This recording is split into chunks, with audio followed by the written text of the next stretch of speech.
This is the Big O Show.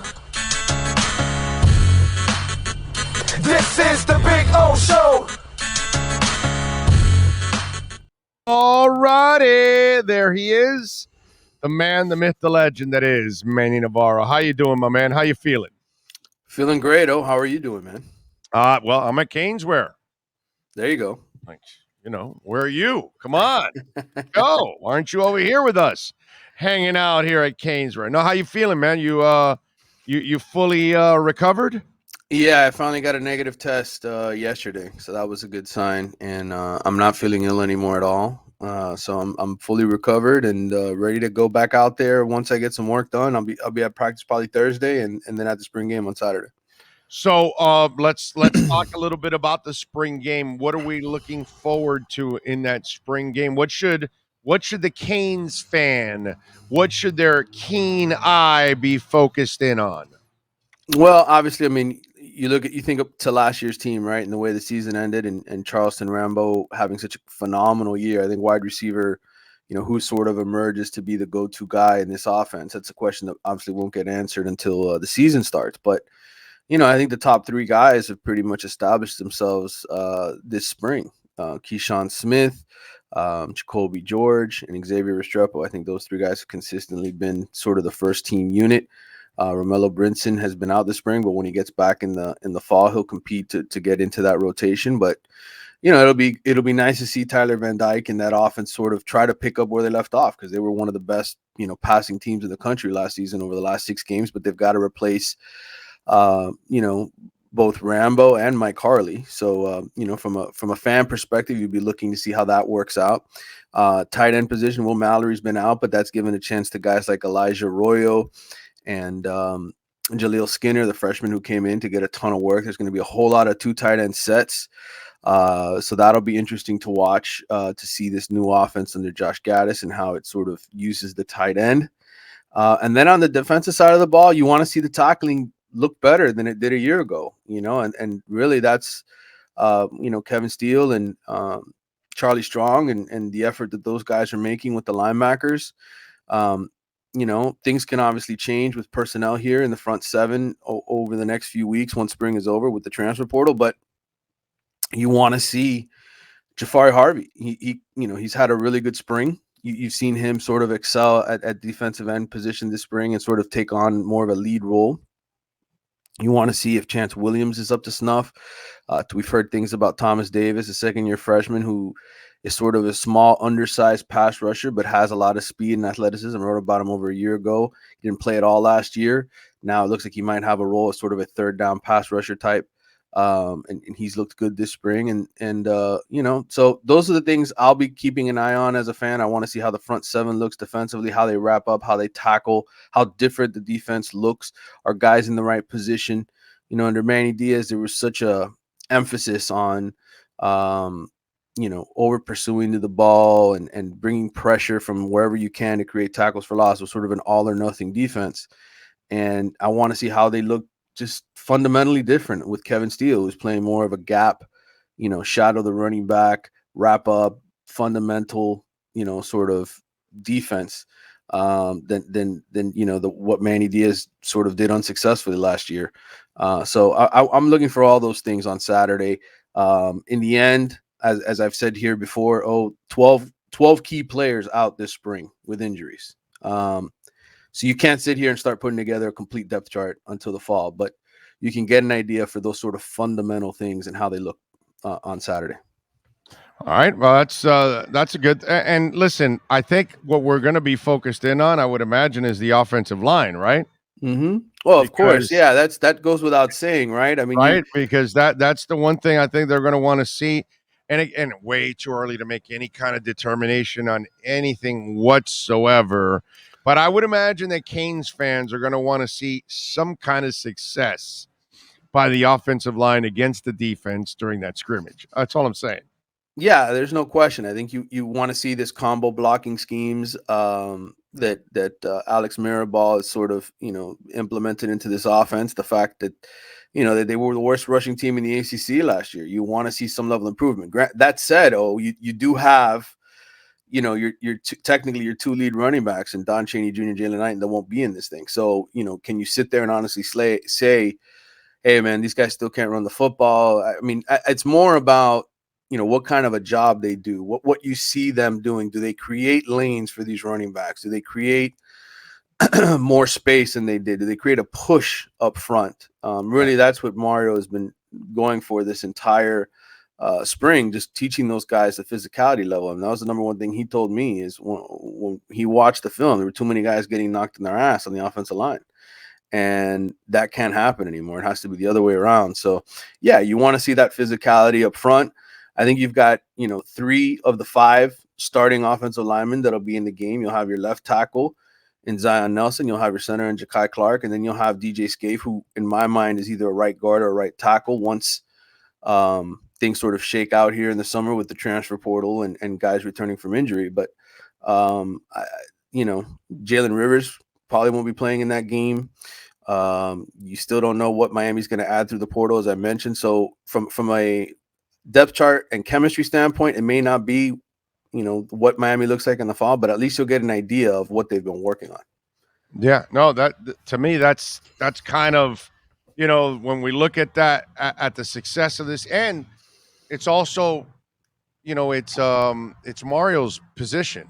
Oh, And, yeah. I mean, he's going to be so involved in that. Yeah. Exactly. So always, like 99% of the time, it's got to be 1% of the time, so rare, but whatever your head coach specializes in, usually your team will kick ass in that department. And so after all the struggles on the O-line over the years, I mean, that's kind of what we're expecting is to get back to that. And here's the best part about all of this, Manny. And I would tell all Canes fans out there, look how good Tyler Van Dyke was without a good line. Mm-hmm. He really was. Can you imagine? And without a running game. And without a running game. Can you imagine? Yeah. Okay? I mean, I'm just saying. Yeah, I mean, Josh Gaddis was brought in here, and he could have probably gone a couple different places. But part of the reason he obviously came here was he gets to work with Tyler Van Dyke, number one. And number two, knowing Mario Cristobal's history with the offensive line position, knowing Alex Mirabal and his experience and the success he's had at different programs. Makes his life easy. He knows that, hey, maybe it's not the Michigan offensive line right now. And Michigan was one of the best ones in the country last year. Right. But it could eventually get there, right? Who knows between the portal and everything else with the guys that are sort of popping in there every day now as spring football ends, as I told you what happened. I told you this was going to become ridiculous. You don't know what it could be by the time you're in the 5th or 6th game of the season. You don't know how good. I mean, it could be one of the best in the country by that time. I agree. So this team, it's kind of cool to sit here and watch the evolution, to see Mario go to work and make this thing better piece by piece by piece. I mean, Saturday's going to be great, but then we're going to go a long time without football. So it's going to be, I hope people put it on their DVR, right? And get a chance to go back and watch it over and over again, because it'll be the only football we get to watch for a while. By the way, what's changed for you access wise? Anything, or has it gotten worse? No, it's pretty much been pretty standard. I mean, everybody gets the 4 or 5, people after practice for a few minutes, and they record it and they put it online right away. And so it's very similar. I mean, you are getting a chance to watch practice, for 15, 20 minutes. But we'll see what happens. What do you watch? Stretching and individuals, and then they kick your ass out? Is that what it is? Pretty much. And then they've been bringing back the groups for, a little bit, maybe 5 or 10 minutes of 11 on 11 work. Okay. Later on in the day. But, over the 2 hours of practice, you watch probably the first 15, 20 minutes. And then, like I said, another 5 or 10 minute window later on. And in the end, you're not getting the full picture, obviously, but you're getting something.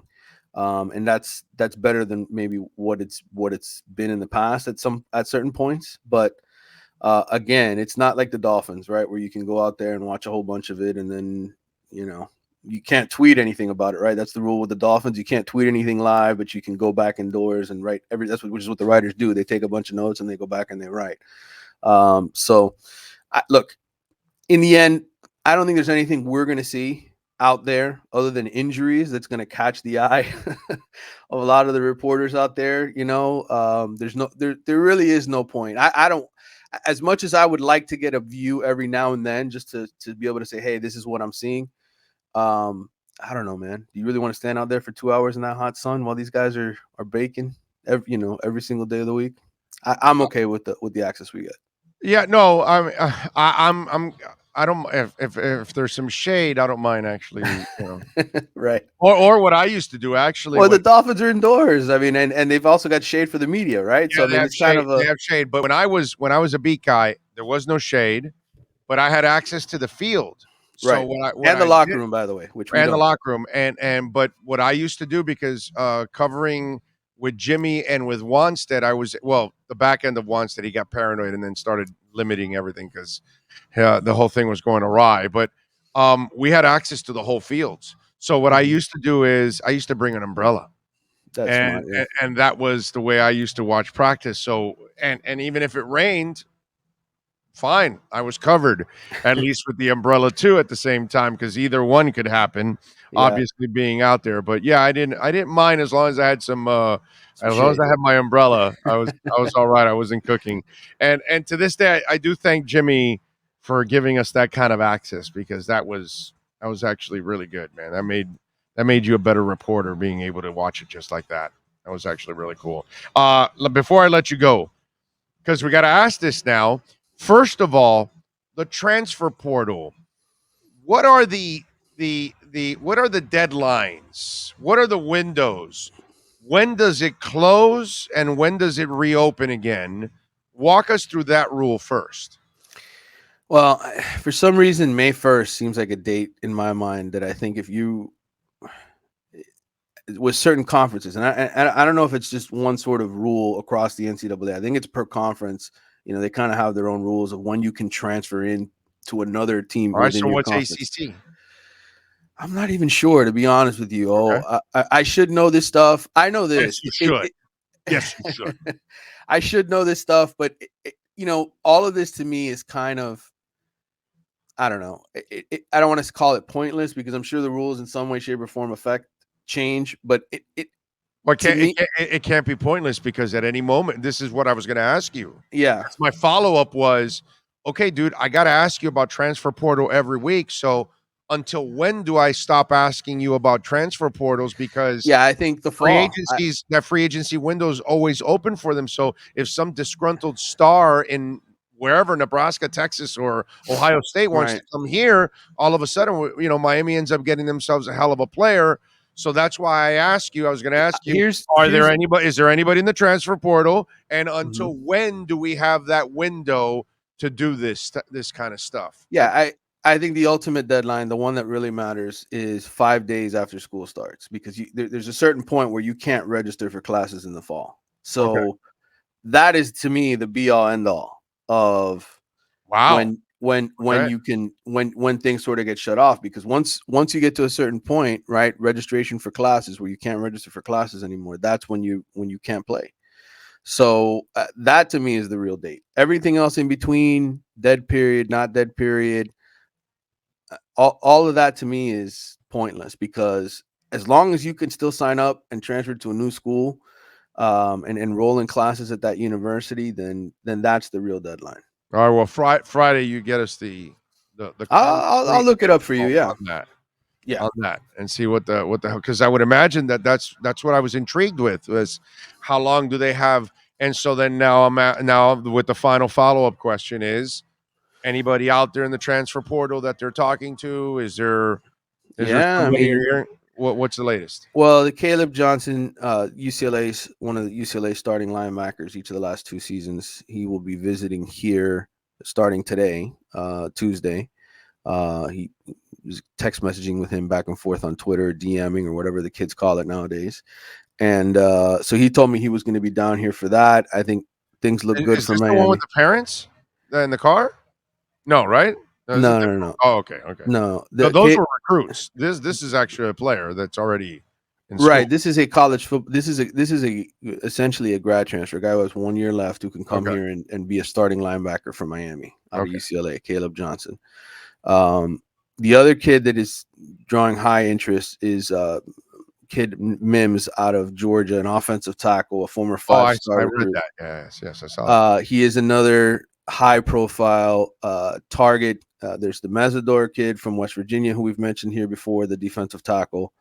I would venture to say those are the three primary targets that, when you look at what would, in a perfect world, Mario hits a home run, those are the three guys that he brings in, and they come in and play and have meaningful sort of contributions What to is the game. two offensive linemen, one D lineman? No, one offensive tackle in Mims. Okay, Mims. they picked up Jonathan Dennis, by the way, over the weekend, a kid out of Oregon. That's an interior offensive lineman, a kid out of South Dade who went to Oregon. He's a former 4-star recruit. He's a new offensive guard that's on the team. That's going to be on the team. So he's the 8th overall transfer they've added. There's 3 more, I would say. Mesidor, who's a defensive tackle from West Virginia, defensive lineman. He could play inside or out. The Mims kid out of Georgia, Right. who I don't know if he's going to be visiting here or not. I don't know where that sort of is in that process. And then the linebacker, Caleb Johnson out of UCLA. Those are the 3 that I would sort of call primary targets that I think Miami would definitely take. Yeah, I like how he's beefing up those lines, baby. Yep. Beef up those lines. Offensive line, front 7. Yes. Got it. You got to dominate in that area. I Yep. like it. All right. What are you working on in the athletic now that you're healthy and ready to pump out 15 stories a day? Yeah, well, we're finishing up the mock draft where I had to be in charge of the Jets. By the way, that was a fun assignment. Nice. Picking 4th and 10th for the Jets. I also had the first pick for the Jaguars and then the 27th pick for the. What'd you take at number 1? Number 1, I went Ikwanu. I think offensive line is a big issue in Jacksonville. I know that they franchise tagged that left tackle Cam Robinson. They got Jawan Taylor in the last year of his rookie deal. To me, Ikwanu is one of those can't miss offensive tackle prospects. He's going to be one of the best offensive linemen in the league probably for years to come. And by the way, the DNs that I see, they're, I don't see a superstar at the end. So go get the tackle instead. I'm with you. And for that reason, with the 4th pick for the Jets, I took Sauce Gardner, who I think at 6'3", 190 pounds, kick and fly, man. Elite cornerback. That's hard to land in this league. I know that Jets fans probably want that rush end, but I again, those guys, like you said, they aren't that special to me. I think Sauce Gardner is. I think he's Pro Bowl type, perennial Pro Bowl type cornerback, especially in the AFC East with all those great receivers now, right? That you got like Stephon Diggs and Mr. Tyreek Hill and Waddle. It makes sense for me for the Jets to go that way. Now let's also be honest with the Jet fans while we're at it here. Hey, you guys are still going to suck. Just want you to know. So it doesn't matter who you draft. But go ahead, Manny. I just wanted to bring the Jet fans back to reality. And I took Drake London with the 10th pick, the receiver out of USC. Such a big physical freak, a guy that put up huge numbers. I think he's, if they can't trade for a receiver, which I think they're still trying to do. I think they're still trying to get who is it? Guy out of Seattle who's phenomenal. DK Metcalf. They're trying to get DK Metcalf, and they're also trying to get AJ Brown. They have those 2nd-round picks. I'm assuming the Jets probably won't get that deal done. So and they're not trading AJ Brown. If they trade AJ Brown, then Tannehill will throw 8 interceptions in a playoff game, not 3. I mean, come on, right. No, and right now I'm on the Bucks pick, which I'm probably going to take D tackle because the 2 best offensive guards are off the board, and one of the 2 Georgia kids is still available at D tackle, so that's another position that would help the Bucks. So, but that's it. That's what I've done, man. It's been fun participating in that little process, and then different stories, man. Miami picked up this Frankie Tinelow kid, by the way, to recruit 2023, Australian, 6'5", 315. He's never played American football. He's coming to he's going to be in Miami going to high school at Immaculate LaSalle High School here in South Florida. And Hialeah. but he's a beast from what I've seen on tape of the kid. I watched him a little bit at this Under Armour camp. Australian born. Wait a minute, and he's going to a school in Hialeah. No, LaSalle. Oh no, LaSalle. No, LaSalle's over by 8th Street off of Right, 120 right. something. That's right. That's right. Not that's right. Hialeah, right? Not Hialeah. I wasn't thinking. It's not LaSalle. What was I thinking of in Hialeah? Champagnat. Champagnat. Champagnat. Yes. Yes. Where my esteemed friend Andre Fernandez of the Miami Herald was the valedictorian at Champagnat, by the way. We used to play it. We used to play Champagnat back in the day we're talking about the 70s. Mhm. Now, late 70s, late 70s, very early, maybe to 1980. And I was in a private school called South Florida Military Academy. And we used to play them in track or volleyball or chess. So they were like in our district of schools that we would play, because there was only a couple of schools, and Champagnat at that time was just like a little Cuban private school at that time, back in those days. And then Those they were the turned early days of Champagnat. This is when Inter-American was on Northwest 7th Street. Woo, And back in the day. They were in our mix also, okay? Yeah. Yeah. Well, Champagnat became a state championship winning football team after they added football. So they won a couple state championships. So they moved away from that little piece of land that they had close to Hialeah racetrack. I've been to the new right. You remember? But did you ever go to the original one? That was just like a little. I don't think I ever. I don't think house that they like a giant building, office building that they just converted into a school. Not giant. I'm talking about like two floors, like right, just an oversized house that they made, into a school. You know what I mean? Yeah. And then it had like a parking lot that they made it into a basketball court. That was the PE. That's all they had was volleyball and basketball. I remember the good old days. Oh yeah. Those were the days. No doubt about it. All right, man. I appreciate you as always. We will catch up on Friday, and you'll do your homework for us on Friday. I'll do my homework, bro. I still don't think it's gonna matter because somehow, some way, these coaches are landing players every day. But I'll get the answer. It's gotta there's got to be some cutoff date where the conference says I think it's over. You can. I don't know what it is, but that's why. I think it's interconference. I think if you change schools within the conference, there's a cutoff date. I don't think it pertains to anybody finding a new school. I think at any point, like I said, up until 5 days after school starts, you can still enroll at another university. So I got you. All right. Good stuff. Follow him on Twitter at Manny_Navarro, and make sure you subscribe to The Athletic right now, man. Really, really cheap. $1. Baby. Yeah, even Jeffrey Loria finds it affordable. Yes, he does. All right, Manny. All right, brother. Catch you later in the week. Be good. I'll see you, man. Bye. There you go. The great Manny Navarro. If